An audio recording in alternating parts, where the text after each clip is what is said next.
შეეხება პროტესტის გადახალისებას, როდესაც დღეების მანძილზე მიმდინარეობს პროტესტი, მაშინ არის ხოლმე რაღაცები გადასახალისებელი და ეხლა როდესაც უკვე თვეების მანძილზე გრძელდება, ბუნებრივია რომ სხვა ფაზებისგან შედგება და ყველა ფაზაში ხვდები რა გაკლია და რას უნდა მოუმატო, ხო? მით უმეტეს ზოგადად ისეთი არის ანატომია პროტესტების საქართველოს უახლოეს ისტორიაშიც, რომ გვახსოვს, ხო?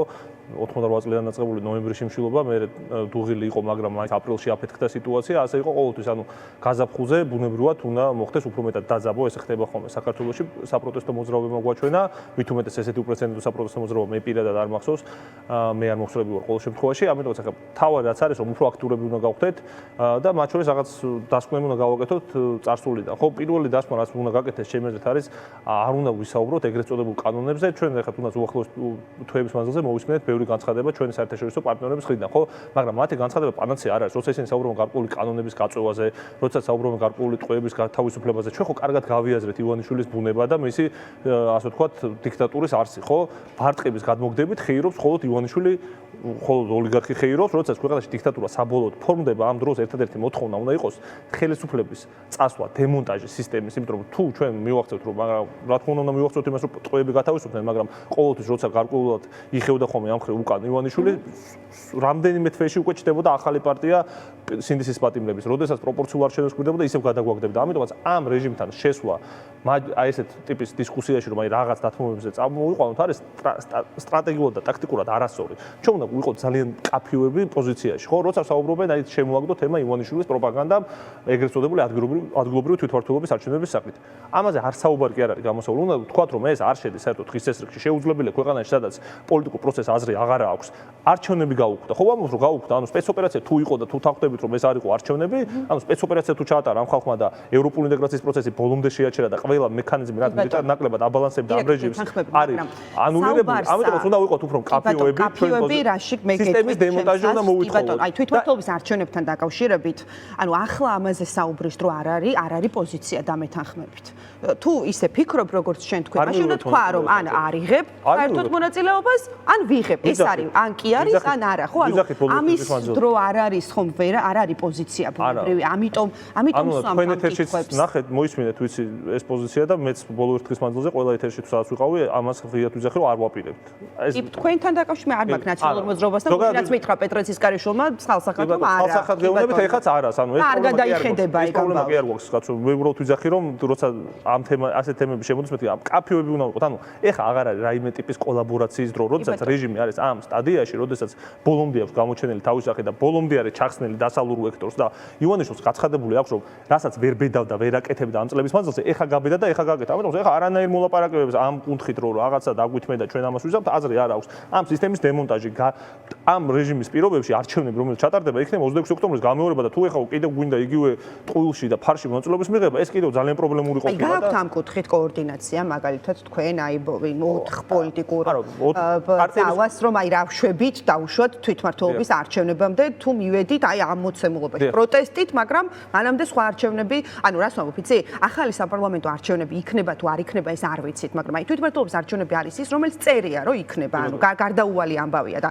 ამიტომ ვამბობ, ანუ გააქვთ კოორდინაცია და ჩამოყალიბებული პოზიცია, რა შემთხვევაში იღებთ მონაწილეობას, რა შემთხვევაში არ იღებთ, ან ასე შემდეგ. კოორდინაცია გვაქვს, მუდმივი ასე თუ კონსულტაციები არსებობს და ბოლო-ბოლო ხა საზოგადოებაც უყურებს, რომ თუნდაც უცხოეთში ვიზიტები როცა ხორციელდება, მაშინაც ერთობლივად ახორციელებენ ამ ვიზიტებს ოპოზიციური პარტიები და ქვეყნის შიგნითაც მოლაპარაკებები არის ხოლმე ღია და გამჭირვალე რომ ხედავენ ადამიანები, რომ ოპოზიციაში ეს არ ჭირს.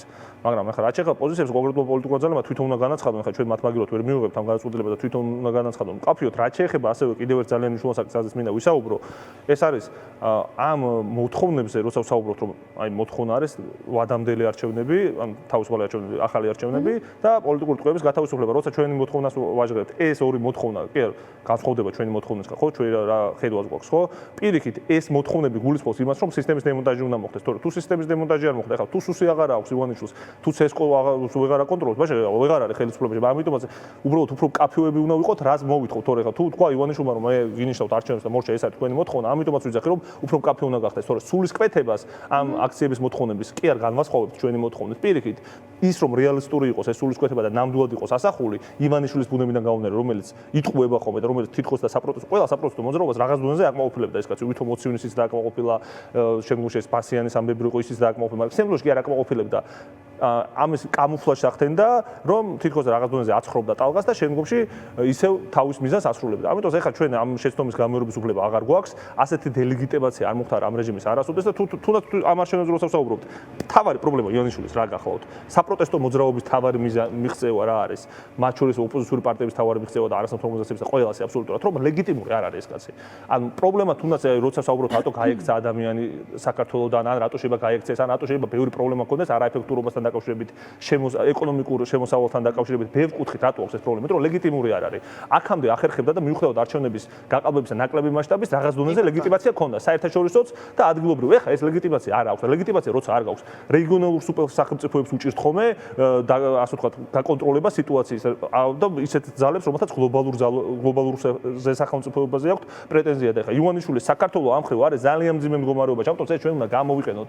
ჩვენ უნდა მივაწვეთ ბოლომდე, უნდა ვიყოთ უფრო აქტიურები და ეს რეჟიმი ბევრჯერ გამოჩნდა უკვე რომ ესეთი ძლევამოსილი როგორც აჩვენებს სიამოვნებაში არ არის და მე მოვეთანხმები ამ მოსაზრებას რომ როდესაც ასეთი რეპრესიები უწევს რეჟიმს რომელიც მის ასე ვთქვათ მათ შორის სანდოობას საზოგადოებაში უფრო და უფრო ამცირებს ხო ეს მათთვის ვერ ხდება ძლევამოსილების და სიძლიერის გამოხატულება. ამიტომაც ერთადერთი რომ უნდა ვიყოთ კაფეოები და მივაწვეთ ბოლომდე და მათ შორის უნდა ვიყოთ ძალიან სოლიდარულები, როცა თქვენ ამ ოპოზიციურ პარტიებს, იმიტომ რომ ჩვენ უნდა დავანახოთ რეალური ალტერნატივა. მათ შორის ერთი პრობლემა ეგ არის, რომ როდესაც ჩვენ ერთმანეთს თავს ვესხმით, ნაცებებს, თქვენ ხოცებებს, ასეთ რაღაცებს ვიძახთ, რა მით უმეტეს ფაქტობრივი არაზუსტი ფაქტობრივად არის სიმცდარე, ხო? მათ შორის ახლა ხვალ არის მიხეილ სააკაშვილის ბოლო პროცესი, ხო? პინჩაკების საქმეზე ხა ეს საქმე არ ვიცი, ხა ვაცლავ ჰაველის საფლავზე მიტანილი ყვავილების გამო ასამართლებენ ადამიანს ამ დროს თემურ ლენგის და არ ვიცი ვის საფლავებზე მიაქვთ უკვე ყვავილები ოცნების წარმომადგენლებს ხო და როცა ვსაუბრობთ ჩვენ ამ სოლიდარობაზე დიახ არ უნდა მოგვერიდოს რაღაცების თქმა ელექტროლურად დამაზიანებელი აღარაფერი აღარ იქნება იმიტომ რომ ეხლა ელექტროლურ დაზიანებებზე კი არ არის საუბარი მე რაღაც სხვა ელექტროლად იყო სადაც ამას ვერ ვიტყვი ეხლა არის სულ ერთიანობაზე საუბარი და იმაზე რომ პოლიტიკური ტყვეობის ეპოქა უნდა დასრულდეს საქართველოში და დიქტატურის პირობები უნდა დასრულდეს საქართველოში